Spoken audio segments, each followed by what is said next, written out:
ଆଜି ପହଞ୍ଚିଛୁ ଭଦ୍ରକ ଜିଲ୍ଲା ସଦର ମହକୁମା ପାହାଡ଼ି ଜଗନ୍ନାଥ ମନ୍ଦିର। ଏହି ଜଗନ୍ନାଥ ମନ୍ଦିରରେ ଆଜି ପବିତ୍ର ମହାନବମୀ ଓ ରାଧାପଦ ଦର୍ଶନ କରିବା ପାଇଁ ଭକ୍ତଙ୍କ ସମାଗମ ରହିଛି। କାର୍ତ୍ତିକ ମାସ ଏକ ପୁଣ୍ୟ ମାସ ହୋଇଥିବାରୁ ଆଜି ଏଠୁ ପଞ୍ଚୁକ ମଧ୍ୟ ଆରମ୍ଭ ହୋଇଛି। କ'ଣ ରହିଛି ସ୍ଥିତି ଆମେ ପଚାରି ବୁଝିବା ଭକ୍ତଙ୍କ ଠାରୁ। ଆଜ୍ଞା, କ'ଣ କହିବେ ଆଜି ପବିତ୍ର କାର୍ତ୍ତିକ ମାସ ଏବଂ ମହଳା ନବମୀ ଓ ରାଧାପଦ ଦର୍ଶନ ପାଇଁ ଭକ୍ତଙ୍କ ସମାଗମ ରହିଛି, ଏହା ପରେ କ'ଣ କହିବେ? ଜୟ ଜଗନ୍ନାଥ।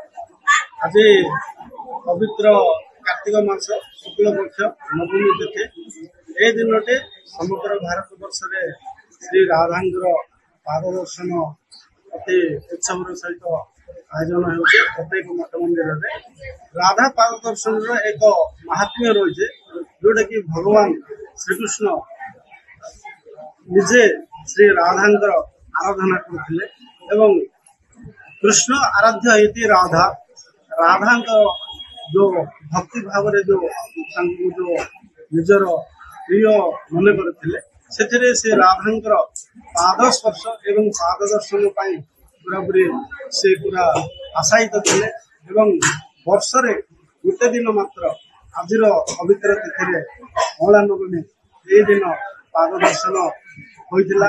भगवान श्रीकृष्ण निजे राधा रानी पाद जुगल को निजर श्री पद्म हस्तर से स्पर्श करने अनुप्राणित होते से निजे देखी कि राधा सर्वशक्तिर अधिपति। तेणुक आज ये पवित्र दिवस राधांकर पाद दर्शन महात्म्य अत्यंत भावमय एवं भक्तिमय। राधांकर पाद दर्शन करने एक पाप मुक्त होगा सदृश एवं राधा पाद दर्शन भक्ति भाव जागृत हुए। तेणुक आज आमर ये गजपति जिला पारवाखी मंदिर जगन्नाथ मंदिर निकट में श्री रामस्वामी महाप्रभु मंदिर निकट में श्री राधा रानी पाद दर्शन निमंते अनेक भक्त एठारे समागम होती।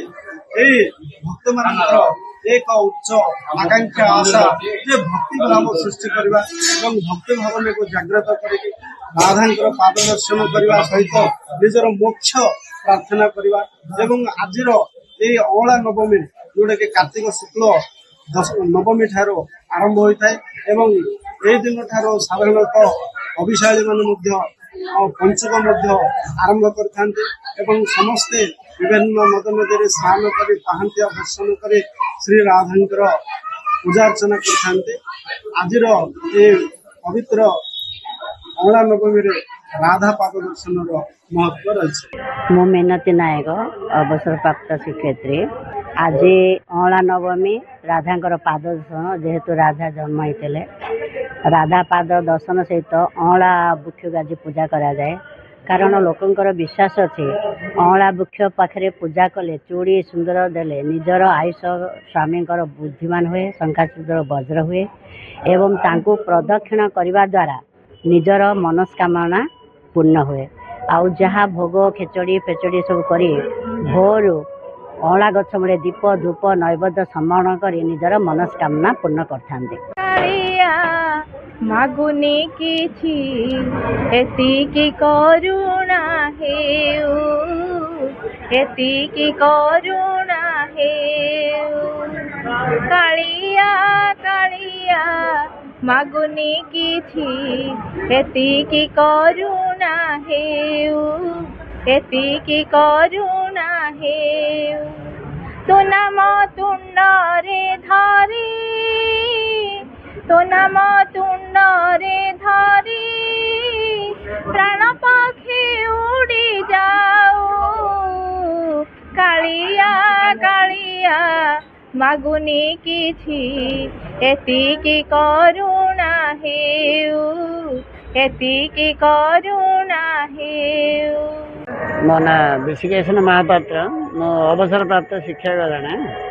आज्ञा कौन कहे आज अवला नवमी अवला नवमी राधा पाद दर्शन करते। आज राधा रानी आज जन्म नहीं पाद जन्म होता तेणुक से पाद देखले पुण्य अर्जन करते। यह आमर हिंदू धर्म विश्वास अच्छी। जगबंधु हे गोसाई तुम्भ श्री चरण बिनु अन्य गति नाही तुम्भ श्री चरण बिनु अन्य गति नाही जगबंधु हे गोसाई जगबंधु हे गोसाई।